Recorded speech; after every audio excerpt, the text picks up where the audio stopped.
Project 2025. Project 2025. Deeper look at Project 2025. You've probably heard about Project 2025, the 900-page manifesto drawn up by Donald Trump's MAGA allies to radically remake our country. It's worth knowing about as you think about your vote, because this election is not just a choice of candidates. It's really a choice of the kind of country you would like to live in. Project 2025 is the MAGA Republican playbook to go around the Constitution, the Congress, and the courts to take total control of our government, using it to enforce their ideology on our lives. The thing is, it's eminently doable. They've been planning this for years, and we'll be ready to go on day one should Donald Trump be elected. Let's look a little deeper at a section that's been overlooked in the media. Their plan to radically remake our military. If one were to write a credible roadmap to transform our democracy into a dictatorship, this is what it would look like. And a big part of that is to turn the most effective, professional, and nonpartisan fighting machine that the world has ever seen into Trump's MAGA military force. Ready, willing, and able to deploy against our fellow citizens should Trump issue an illegal order. It achieves this goal in 4 steps. First, it corruptly uses the power of the presidency to fire flag officers, generals, admirals, and so on, who they deem not sufficiently loyal to Trump. Second, it stops promoting anyone in the military who doesn't pledge allegiance to their agenda. Third, it obliterates military readiness programs that ensure our diverse forces know how to work together. Fourth, it actively recruits troops who may have been targeted for radicalization by white supremacists. And then, it enables the use of the Insurrection Act to deploy the military inside the country against political opponents, protesters, or just about anyone Donald Trump chooses. That's a lot. So let's walk through it. The first step in creating a military that is loyal to Trump and carries out whatever order Trump gives, legal or not, is to remove all obstacles at the top. That means clearing out generals, admirals, and others who would refuse to carry out illegal orders in accordance with the Constitution. Trump himself has made it clear. I would fire them. You can't have woke military. Project 2025 calls troops who follow the Constitution Marxist and says they are Barack Obama's General Officer Corps. Well, I served in uniform for over 30 years, following my father's footsteps, and my family still serves today. I can assure you that there aren't many Marxists in the military. So who are they looking to fire? Anyone who is loyal to the Constitution above all. Once they clear out top ranks, they will only promote MAGA loyalists. They falsely claim that promotions under previous administrations were illegitimate, and that the antidote is to freeze promotions, even if people are in line and qualified, unless they are MAGA loyalists. That clears way for Trump to move his hand-picked people into key military leadership positions in acting roles, sidestepping any Senate confirmation vote. And who might he choose? We're talking about people like disgraced retired Lieutenant General Michael Flynn, who pled guilty to lying to the FBI in a Russian influence case, but was pardoned by Trump. General Flynn, he's some general, he's some man. He took abuse like nobody could have handled, and he came out bigger, better, stronger than ever before. We love him. He's a leader. And you just stay wealthy and healthy and well and everything. I want you to have great lives in general. You just have to stay healthy because we're bringing you back. We're going to bring you back. We're talking about retired Brigadier General Don Bolduc, a 2020 election denier who called for abolishing the FBI. Project 2025 then radically changes the culture of service. The report spills a lot of ink falsely arguing that the military spends most of its time on social engineering, Marxist indoctrination, critical race theory, and diversity, equity, and inclusion. It bashes transgender service members and kicks them out of the military. Anyone who has worn the country's uniform knows there is no Marxist indoctrination or social engineering going on. So what are they talking about? They're referring to programs that train our diverse armed forces how to respect each other and work together. This is key to unit cohesion and readiness. It's really a matter of life and death on the battlefield.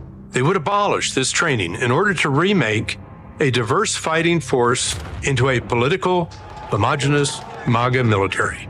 Finally, Project 2025 curiously stresses the need to reward 8,400 troops who were discharged for refusing orders to be vaccinated against COVID during the pandemic. It rewards them with back pay and full restoration of rank to lure them back. Wonder why? Well, far-right conspiracy groups and white nationalists have spent years targeting people who are anti-vaccine to recruit and radicalize. They buried them in anti-government propaganda and MAGA conspiracy theories. These are not people you want to hand a military weapon to and hope for the best. So, how might President Trump use this MAGA military? Well, we don't have to guess. Think back to when he ordered his staff to deploy the military to shoot protesters demanding justice for George Floyd's murder. Just shoot them in the legs, he ordered. Unfortunately, the chairman of the Joint Chiefs and his Secretary of Defense rightfully told him no. What specifically was he suggesting that the U.S. military should do to these protesters? He says, can't you just shoot them? Just shoot them in the legs or something. And he's suggesting that that's what we should do, that we should bring in the troops and shoot the protesters. Donald Trump learned that when people are loyal to the rule of law and the U.S. Constitution, they can stop him. He won't make that mistake again. Project 2025's own architect has warned us that violence may be used against anyone who gets in their way. We are going to win. We're in the process of taking this country back. We are in the process of the Second American Revolution, which will remain bloodless if the left allows it to be. From shooting Americans in the street if they protest, to sending the military door to door looking for immigrants to round up, to putting troops into domestic law enforcement roles akin to martial law, Project 2025 would empower all of Trump's worst instincts. The good news is the choice is in our hands. Your vote this fall makes the difference. And it's not just about the top of the ticket. We need to vote for candidates up and down the ballot who will block Project 2025 from ever becoming our nightmare reality. And we need to talk about it with friends, family, and neighbors.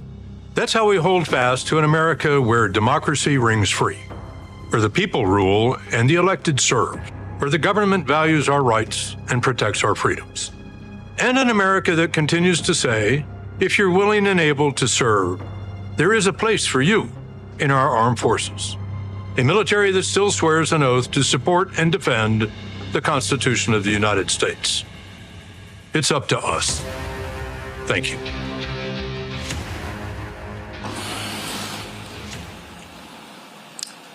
See, I love the fact that you have veterans who are sick and tired of Republicans cloaking themselves in the flag and calling them out on their BS. And I think that's why videos like this, Michael and Kelly, are crucial, because what they do is they allow folks, you can't try to question their service. You can't try to question their commitment, even though we know these folks try to do that. We see that with Governor Tim Walz. They're trying with Governor Wes Moore. But it's great to see that level of detailed pushback from veterans, Michael. Yeah, it is. And he went through and broke down that aspect of Project 2025. He talked about the Insurrection Act of 1807 and how it could be employed. I'm glad you showed the video of Mark Esper talking about Donald Trump wanting to shoot George Floyd protesters, as well. So this gives more insight. I know it's 922 pages, and a lot of people said, and in some speeches, Vice President Kamala Harris jokingly says, can you believe they wrote this down? Yes, I can believe they wrote this down because this is the second time the Heritage Foundation has done this. They did this in 1980, and it was a book called Mandate for Leadership that contained 2,000 policies they wanted the Reagan administration to adopt. The Reagan administration adopted 64% of those policies in Reagan's first term. So and it's good that you have older white men who are breaking this down, who have military experience also. And when he talked about Project 2025 attacking diversity, equity, and inclusion when it comes to the military. September 2020, Donald Trump signed an executive order banning the use of critical race theory when it came to training for federal employees. And that is what really sparked the attack on critical race theory. That was 6 months before Christopher Rufo did his series of tweets redefining what critical race theory was. See, that was March 2021. So this is excellent right here. We need to utilize this. We need to circulate this. And here's the thing here, Kelly. This is a video where the leader of Project 2025 makes clear that without Donald Trump, this doesn't exist. Watch this, and I want to get your comment. Well, I suspect this project wouldn't exist if we didn't have the Trump administration, where you had a new maverick candidate who didn't have the machinery of the party necessarily like lining up and everybody from previous administrations helping out.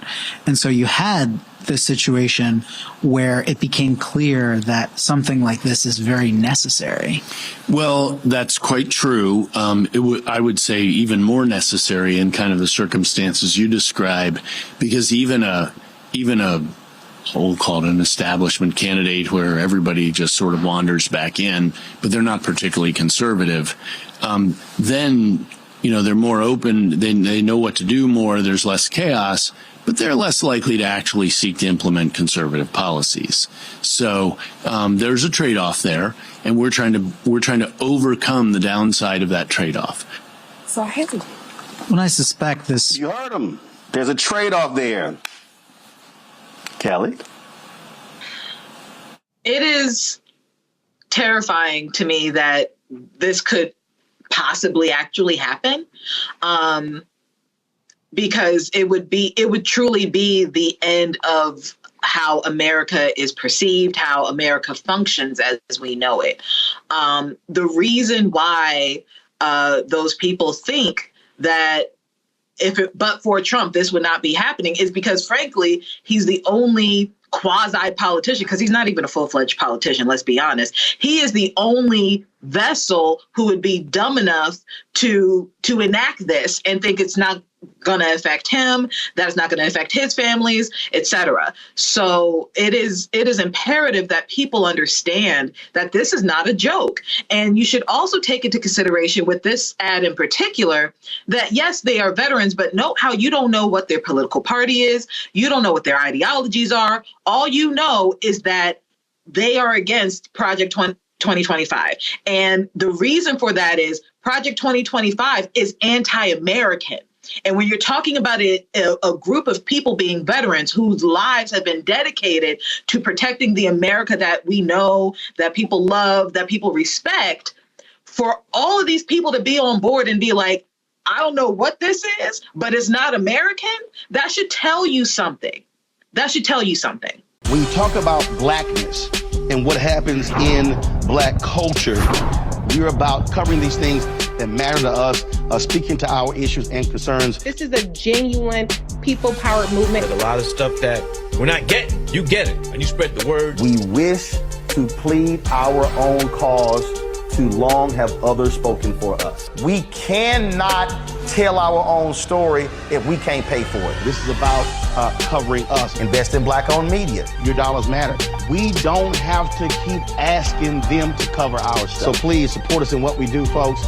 We want to hit 2,000 people, $50 this month, raise $100,000. We're behind 100,000, so we want to hit that. Y'all money makes this possible. Check some money orders. Go to P.O. Box 57196, Washington, D.C. 20037-0196. The Cash App is $RM Unfiltered. PayPal is R Martin Unfiltered. Venmo is RM Unfiltered. Zelle is Roland@RolandSMartin.com.